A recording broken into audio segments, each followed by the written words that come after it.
Lewis, our topic for discussion today is love and hate. And I think people will be interested to hear your views on love because most people associate, for example, with romantic love, loving a thing, loving their car or loving their house or whatever. And most people probably would not admit to feeling hate most of the time. So, what's your take on love and hate? Good question, Martin. Love, the idea of love, or as you mentioned, everybody has an association of what love is. And if you have a group of friends and you're in a circle, and say there's about five or six of you, and someone asks, "What is your take on love? What is love to you? What does it mean?" And you have a variety of answers and thoughts.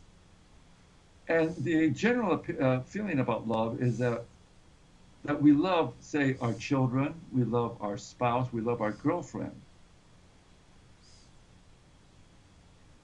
But what is the nature of love? And as my understanding, as I learned from Spinoza, what true love is basically anything that says gives us pleasure. So, say, love is pleasure accompanied by the idea of something or an external cause. So therefore, I love Big Macs. I love Wendy hamburgers. When I was in my 20s, I had a decision to make. A new car. I was about 23 years old. I was finally making enough money where I could buy a new car. And this was in the and this is in the 60s, early 60s. And I had a choice between a Mustang. No, I think that was 1964, I think. But anyway, a Mustang or uh, a Triumph, English Triumph, convertible. Well, I envisioned myself with this convertible and this sports car, cruising along with women hanging around in the back seat, in the front seat.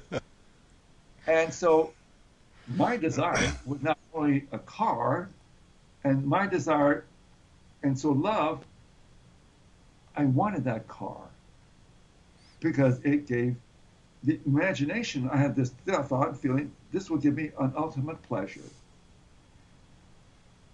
Love, we can love anything that gives us anything that gives us pleasure, we have love. So love is a connected with something that will give us pleasure. Well, I mean, let's just go to the sort of hard end of Spinoza's view on this, if you like, because I like the more sort of radical things. Um, so Spinoza is saying that when you love a person, you love them because they bring you pleasure. Correct? That's correct. So even the most profound romantic love, the love of a mother for a child, the love of family, and so on, is basically I love this person because this person brings me some kind of pleasure. Absolutely. And when you begin to realize this, Martin, you can just see it. The idea of it. See, there's the act of it. Oh, a woman loves her children, and and there are and the idea that a mother or father may sacrifice themselves to save their children in a pool of water or in a fire. Uh, they might have saved their or auto accident. They might go in there and save their lives. Okay, and that believe that is love. But the basic love, as you're bringing out, is that that object will give us pleasure. Now, what is hate? You don't about the other word, but so whenever there's love, also there's it could be hate could be involved. Yeah, Hate is just the opposite. Hate is pain accompanied by the idea of an external cause. Hate again is the thought is that we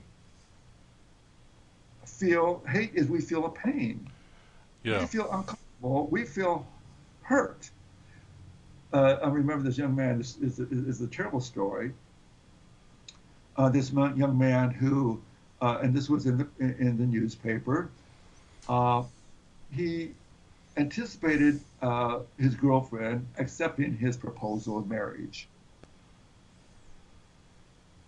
And he, in his imagination, saw her accepting his offer. And he had his engagement ring. And he goes to his girlfriend's house and proposes. And he's he's excited with anticipation, with all he's expecting all these pleasures, love, family. He's beginning to see a pleasure, marriage, a pleasure, children, a parent, a home, all that goes with it. And she says, "No, I don't love you. What made you think I? You're the last person I would want to marry." She may not be so direct and hard, but she says no. And this young man, is devastated. At one moment, he felt this love, pleasure that this girl, we'll call him Alex, and we'll call his girlfriend Mary. Mary says no. Alex now feels this tremendous pain. But a moment prior, he felt this great pleasure, and now he feels pain. Yeah, you Hate. hates her. Yeah. Now, now, when we feel pain, what do we do with this? Now we go back with hate, because now we feel she doesn't love me, she hates me, and now I hate her back. Now, when we feel hate, the next level is anger. Yeah. And that's an unfortunate situation. You know what happened to this young man? He got so overwhelmed with his hate and pain. First his pain, his hate, and his anger, he destroyed this young woman, killed her, choked her, and now this young man's in prison. Why? And they call it an evil act by passion, a crime by passion. I mean, there's an understanding there of what Spinoza says when he says that the more something is giving you pleasure, the more potential it has to give you pain, because the example you're given, some member of the opposite sex or some lover who's been giving you a lot of pleasure, and then suddenly you find that they're cheating on you, or don't like you anymore or something, and that the contrast with the pleasure and the rejection, it's a huge distance, which creates a lot of pain, as you say. So it is ironical that most marriages, for example, end acrimoniously when they end, because Yes, the pleasure's turned into pain. very important, Martin, is that in relationships, um, where there's always love, at this level there'll always be hate.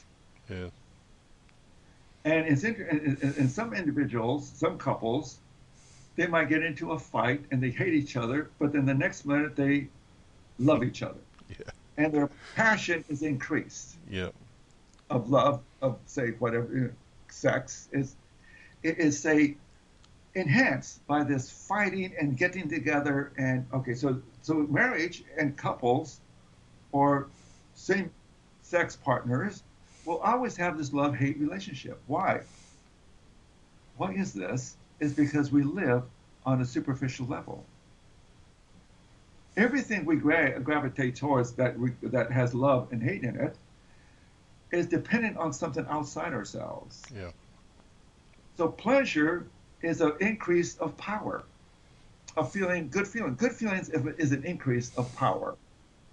For instance, when an individual is hungry and say a Wendy's hamburger or Big Mac, and that's what the thought individual is, that is going to satisfy that pain. Hunger is pain. See, the body expresses these feelings that it needs something. Whenever it needs something, if we have a message of pain, a feeling of lack. yeah. When I'm thirsty, I have a lack. So, Go ahead. yeah, I was going to say, so what's the solution to this? Because basically, the reality of most people's lives is that they ping pong between pleasure and pain, and most people do that in their relationships. Most people will ping pong between pleasure and pain in their relationships all their lives. So what's the solution to it? Well, there's no solution, would you believe? I mean, if they're going to maintain this, the idea that a person is going to please them, or I'm going to love that person, and because they're going to love me back, you only want someone who wants to love you back. Yeah. So everybody, so the opposite sex or the same sex person, you connect with somebody, they have the same idea. This person is giving me pleasure, and you're thinking this person is all everything she has. I'm a male. Everything she has is going to give me pleasure. Unfortunately, it doesn't work that way. The reality is we have a lot of differences, and we don't look at the differences until we really are committed, or say an individual get married or they live together, and they begin to see there's a lot of contraries, and one of the individuals must be the dominant nature. There could be two dominant natures in the same household, and that's why some men live a life of submissiveness, or if they're a dominant character, A type character, they must find someone who is submissive. Individuals, after years being together, there's a tolerance. There is an acceptance that nothing's going to change and everything's going to be the same, and it's boring. So this is what men or women go out and look for: someone that is exciting, someone younger, more alive. Yeah, they're looking. Why? Yeah, they're looking for pleasure again, aren't they? They're looking for pleasure again. Yeah. And again, pleasure is a desire for power. Yeah. Power is something we want. Every living thing needs power. Yeah. What is power?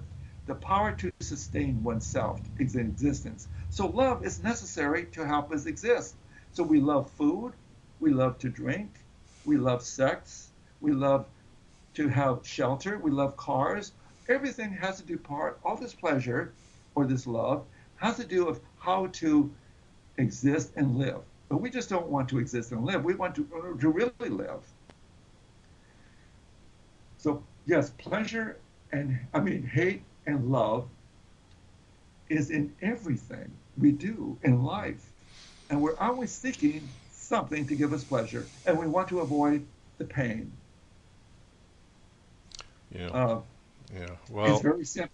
Go ahead. no, I was going to say, it makes the world go round, doesn't it? The whole chasing after pleasure and avoidance of pain is basically what drives the whole show. Yeah, and I'm not sure if this will help individuals get more insight about love and hate. We cannot stop it. I'm not saying to stop love. No, we must love. Yeah. We must also, but you also will find hate. Yeah. Only because your love is not what it turned out to be. Or, for instance, I love this restaurant I go to, and I have this particular dish that I always buy. Uh, and I always love and enjoy eating it, and I look forward to this particular meal. It might be, say, salmon and cottage, cottage, salmon and other things that go with it, but the salmon is what I look forward to. And this particular time, the salmon was overcooked, it was dry. I felt love at first, and now I hate. Hmm. I hate now because I feel I didn't get what I want. So it's so easy to go from love to hate. So observe, and I suggest my listeners to those who can hear this or want to hear it, just observe. Yeah. You feel love, and when you feel hate, Yeah. it's really a feeling of increase or decrease of power. Yeah. It's just like watching a show, isn't it? Yeah. Really. So there we are, Mark, Yeah. for love, regarding love and hate. Okay. Well, thank you very much, Lewis. I look forward to hearing from you again. Yeah.